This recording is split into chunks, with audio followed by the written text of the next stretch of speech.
Joining me now for Locked On Gators, like he does every single Saturday that there's a Florida Gators game, Tyler Forness. And Tyler, we're trying to make some money this week, as we have done quite often this year.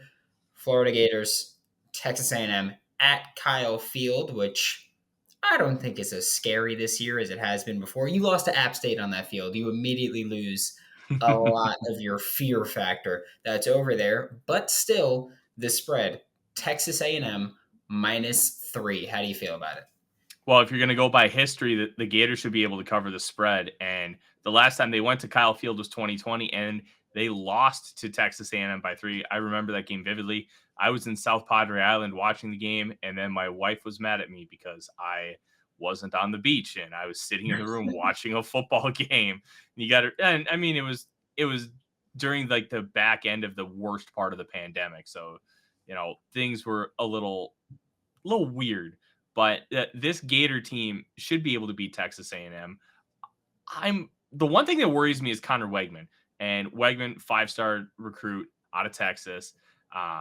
Listen, this guy can play football, and he's arguably a better talent than both Max Johnson and Haynes King, even though Haynes King was also a 5-star. This scheme that Texas A&M runs is so bad, I don't even think that they would want to run it in JV football. It's atrocious. They don't use space well. They don't use motion. They don't put their players in position to be successful. It's like 1995. No, I'm going to run the I formation. Listen, Jimbo, get with the program. You got lucky you won a national title in 2015. That doesn't mean your scheme is good. It means you had a Heisman Trophy winning quarterback. And even though he made a bunch of mistakes, you had a bunch of uber talented players to be able to cover up for him. The next year, you got ran off the field by Oregon. So let's not talk about, hey, national championships. At the end of the day, you are nothing. It's incredible that Jimbo still is this stubborn. Bring in a guru and just run a creative offense. It's okay. It is okay. But because of that, it gives Florida an advantage. That defensive line for Texas A&M has a lot of talent on it, but they haven't been able to produce nearly to the level that you would have wanted to see. Hell, App State has 6 top 1,000 recruits in like the last 8 years. Last year, Texas A&M signed 8 5-stars. The coaching is not putting this team up to be successful, and Texas A&M has they got beat last week by Ole Miss. They have lost some pretty brutal games, and they were only able to put up 17 on a Miami team that Duke put up 45. Like, take Florida here. Feel good about it. Florida, if it was just the third quarter, Florida dominated Georgia. They need to fix the first, second, and fourth, but it's not like this team is so far away from being really, really good. This team has potential. It has talent. And thankfully, Kamari Wilson is still on the team.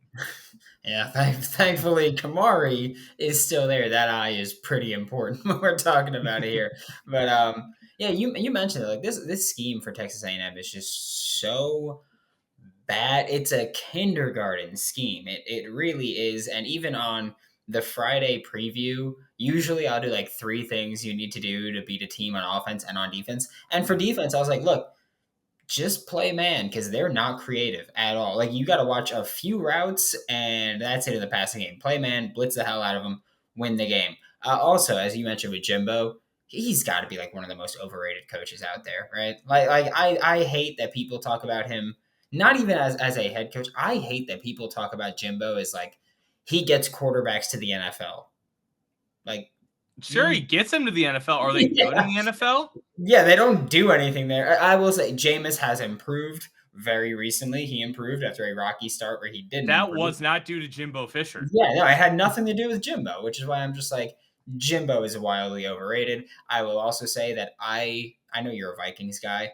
I liked Kellen Mond coming out of the draft. I hated him as a college quarterback because he was so clearly average, but he still never lost to the Florida Gators, and that drives me crazy. You mentioned the 2020 game where your wife was mad at you. I didn't get anybody mad at me, but I know that during that 2020 game, I was texting someone who many people know as the Footwork King, whether you know him through Instagram or Twitter. He's the Yeah, Footwork he's King. awesome. Yeah, and I texted him and I was just like, "Hey man, like Isaiah Spiller had like a long run, and I was just like, if Isaiah Spiller causes Texas A&M to beat the Florida Gators, like you're gonna have to tell him to see me because I am not accepting this L kindly."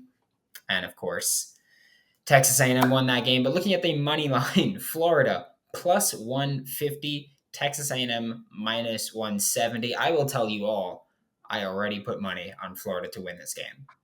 There we go.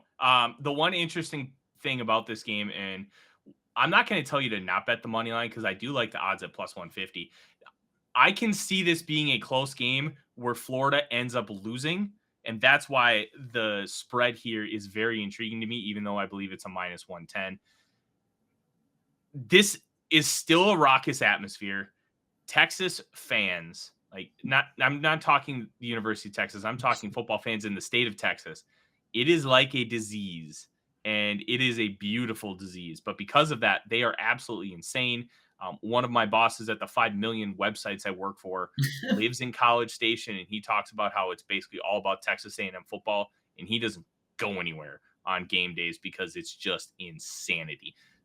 These fans care. They love the Aggies, and they will be loud and raucous, even with Jimbo running a kindergarten level scheme. And that's being nice. I would have said pre-K. Like Yeah. it's that bad. But Florida plus 150 is pretty juicy. I will say, to give some bonus material to the viewers, I did put a bunch of money on Tennessee to money line to beat Georgia. Now, we both hate Tennessee. We both hate Georgia. I don't think Georgia can keep up with Tennessee's offense. And that offense has scored on some pretty damn good defenses. Now, Georgia's going to be the best they've faced.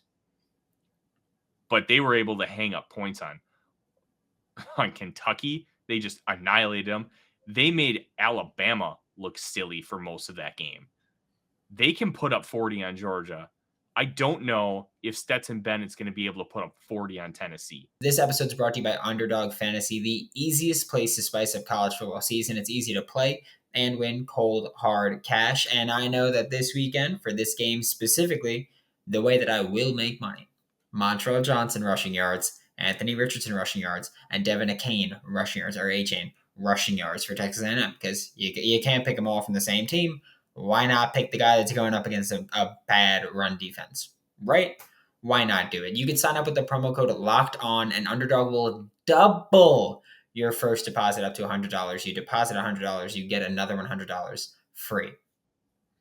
Yeah, I mean, Stetson Bennett barely put up 40 on Florida, so I don't know, but I will say that this game, there's one part that's very intriguing for me for this Florida game. Which, by the way, yes, we both hate Tennessee, we both hate Georgia. I think the thing to do is use your brain, not your heart. Bet and at least make some money on the game, and be happy that Always, you cannot bet with fanhood. If you bet with fanhood, you will lose. It just may donate take the money. longer than others, but you will lose. You have to be smart when it comes to betting.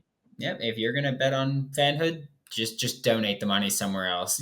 Sign up for the Gator Collective if that's what you're gonna do, because you're just gonna Bingo. lose that money anyway, and you might as well maybe help get some recruits with it.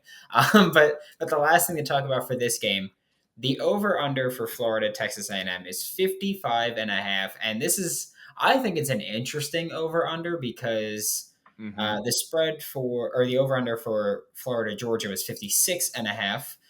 This is a game between two very bad defenses. I don't care what you say about Texas A&M's passing defense stats. You don't have to throw the ball against them when you could just run it for 5 yards per carry anyway.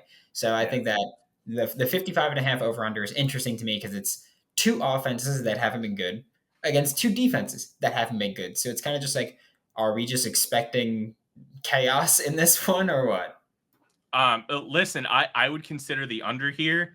As good as Florida's offense has proven to be, they are not consistent. And the only consistencies that we've really seen from this Florida offense is you don't know what Anthony Richardson is going to give you game in and game out, despite the insane talent. Like, we've compared him to Josh Allen as far as raw tools, and that is not an absurd comparison because it is incredibly similar what Allen is able to do on the field and what Richardson is able to do. And can he ever put it together to a point where he's going to be a really good quarterback? We don't know. He's so young. He's 9 starts into his career. And let's be honest, it's really 8 because that one start last year, Dan Mullen basically just put him out to die to shut everybody up. Like, it was embarrassing how that was handled. And I really I don't know what to expect from this Texas A&M team. They put up 28 against a pretty okay Ole Miss defense, but that Ole Miss defense was reeling from getting walloped in the second half by LSU. The under is pretty tasty here, especially if we see Wegman and Richardson turn the ball over a couple times apiece. Brenton Cox, obviously, I know you've talked about it ad nauseum. He's no longer on this football team. That's going to make things a lot easier for the Texas A&M offense because of what Cox was able to do off the edge. I really don't know. I probably wouldn't touch this at all. Yeah, I could promise you I am not touching the over because I'm expecting either 13-10 or something insane like 40-38 or something. 72-64. Yeah, it's gonna be a messy game is all I know. Whether it's messy for the offense or messy for the defense, it's gonna be messy, and that's pretty much all I know. But thank you so much, Tyler. This was Tyler Forness. Catch him on Twitter at the Real Forno. Catch him here every Saturday that there's a Florida Gators game, or if there ever happens to be, a Florida Gators game on a not Saturday that isn't against an FCS program, he will be here for that one as well. Bingo bango.